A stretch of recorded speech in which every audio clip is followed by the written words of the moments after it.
Seguimos en Nueva Argentina generando conciencia nacional. No se olviden suscribir si no lo hicieron a nuestro canal de YouTube de Línea Nacional. Estamos con Pablo Ansaldi, doctor en ciencia política, docente y escritor. Pablo, vos mencionaste alguna vez que si no fuera por el movimiento nacional pensaban Juan Manuel de Rosas, justamente, que estábamos escuchando el tema, Hipólito Yrigoyen, Juan Domingo Perón, Argentina sería meramente una provincia más en la división internacional del trabajo. Me gustaría que cuentes a qué te referías con eso. Me refiero concretamente a que la formación de la nación tiene dos componentes. El pueblo, que es el que históricamente puja por afirmar y reafirmar su identidad, su sentido comunitario, su sentido de la justicia. El pueblo no puede estar, por definición, no puede estar a favor de la injusticia.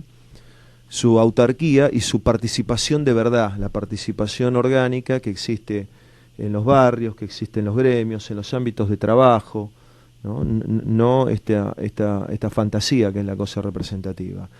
Y por otro lado, se da en un contexto. Ese contexto, en el siglo XIX, es la formación del mercado internacional controlado por el capitalismo británico, que controlaba los mares, y que luego pasó al capitalismo financiero de base estadounidense y hoy día a la oligarquía financiera mundializada, ¿no?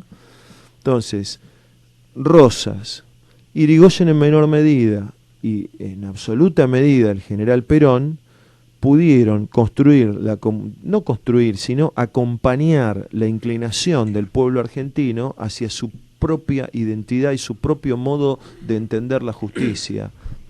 Y para eso tuvieron que generar estructuras de poder y sustituir las estructuras de especulación, las financieras, lo que Juan Pablo II tiempo después llamó estructuras de pecado, ¿no? Es decir, porque una de las cosas erróneas del marxismo que se han introducido acá en la Argentina es la idea de la destrucción. En realidad, la revolución peronista o la revolución en paz, por poner un nombre, que sería casi un oxímoron y una paradoja, es por sustitución, ¿no? Es decir, lo que nosotros hoy padecemos como Argentina no solo habla del enemigo y de lo que quieren los bancos, lo que quieren los tipos que están afuera jodiendo, sino también habla de lo que nosotros tenemos como debilidad como pueblo, ¿no? Entonces, en la medida que se fortalezca el hombre argentino, la mujer argentina, el ser nacional, y construya y desenvuelva ese nosotros, forme y desenvuelva ese nosotros, lo otro va a ser vencido, si no, no va a ser vencido, porque no es por destrucción, no es con bombas y balazos, como decía el imbécil de Galimberti, le quería discutir a Perón cómo se hacía la cosa, es por reemplazo de poder, y nosotros acá tenemos todo el poder, el pueblo, pero debe creer que lo tiene, y no debe creer que lo tiene otro.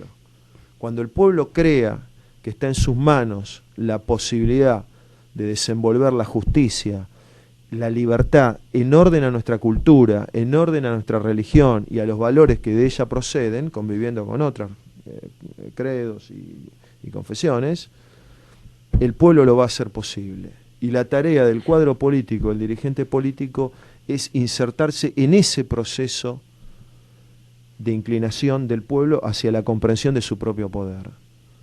Por lo menos así es como lo veo. Pablo, yendo un poquito al ambiente internacional, ¿no?, geopolítico, y tomando esta visión que compartimos de ver la historia sobre el movimiento nacional, ¿no?, ya sea de Rosas, Yrigoyen, Perón, o sea, no de una manera partidaria o pejotista como a algunos atorrantes les conviene. Yendo a este lado internacional, vemos un auge de los nacionalismos, ya sea con Trump, con Putin, que escapan de ideología. Por veces esta ideología binaria de derecha-izquierda los quiere poner, son liberales o no, y creemos que no nos terminan entendiendo. ¿Qué opinión te refieren en este aspecto? Creo que pueden ser un ejemplo para nosotros, lo que es Trump en Estados Unidos y Putin en Rusia. Mira, me parece que van en la misma línea, en la medida que los nacionalismos son todos singulares, ¿no? Cada uno tiene una experiencia distinta. Trump, Putin, hay varios, ¿no? Orbán. Yo alguna vez visualicé a López Obrador, por más que su conciencia ideológica sea de centro izquierda, o por más que Trump tenga basura en la cabeza, ¿qué me importa? Lo que importa es lo que el tipo está haciendo. Y ellos es decir, son absolutamente centrales en un aspecto. Lo mismo los chinos, ¿no? Con Xi Jinping. Los tipos discuten primero los intereses de su país, de su nación.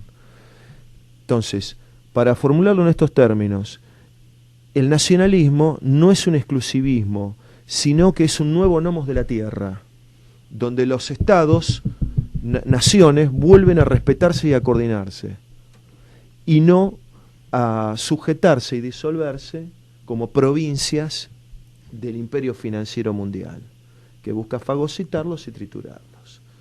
Entonces, tomo este concepto de nomos de la tierra, que es del gran libro de Carl Schmitt, para plantear esto, la necesidad de seguir estos procesos.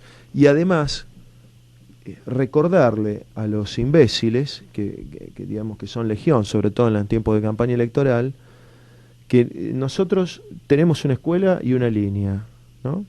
En rigor, esa línea, esa escuela arranca mucho antes, arranca con Francisco Suárez, con Santo Tomás de Aquino, es larga, digamos, ¿no? su historia. Pero, digamos, todo eso se corona, la máxima expresión política fue el general Perón. Pero nosotros pensamos a la Argentina como Putin piensa a Rusia, como los presidentes estadounidenses piensan a Estados Unidos. Te puedo hablar de Reagan, te puedo hablar de Roosevelt. No porque esos tipos han sido intelectuales. Pensar no es un problema intelectual. El intelectual es el que trabaja con los conceptos, etcétera. Pero digo cómo obraron, ¿no? Pensamos como Orbán piensa a Hungría, como De Gaulle pensó a Francia. Por lo tanto, estamos bien acompañados históricamente. Como Churchill pensó a Gran Bretaña. No, según sus intereses. Según sus intereses. Ahora, lo que nos están vendiendo es que tenemos que pensar no según nuestros intereses, sino según los intereses de ellos. Y ahí está la confusión en la que entra la opinión pública. Y nosotros debemos salir a discutir eso. Exactamente. En el libro, por ejemplo, mencionás algo que me gustó mucho, que decís: ¿qué pasa cuando caen los precios internacionales de las materias primas? El socialismo del siglo XX ha sido más dependiente de la lógica del mercado mundial de lo que sus voceros se animarían a emitir. Me gustaría... Sí. ¿Qué diferencia vos ves entre este socialismo del siglo XX, siglo XXI, y lo que nosotros podemos llamar, en contraposición, un nacionalismo del siglo XXI? Mira, es una diferencia absoluta. El socialismo del siglo XXI es un modelo rentístico con planes sociales y pobres controlados desde el Estado, punto. Lo que nosotros visualizamos como un poder, como yo ahí le denomino quizá nacionalismo comunitario o algo así, la cosa nacional y la cosa comunitaria.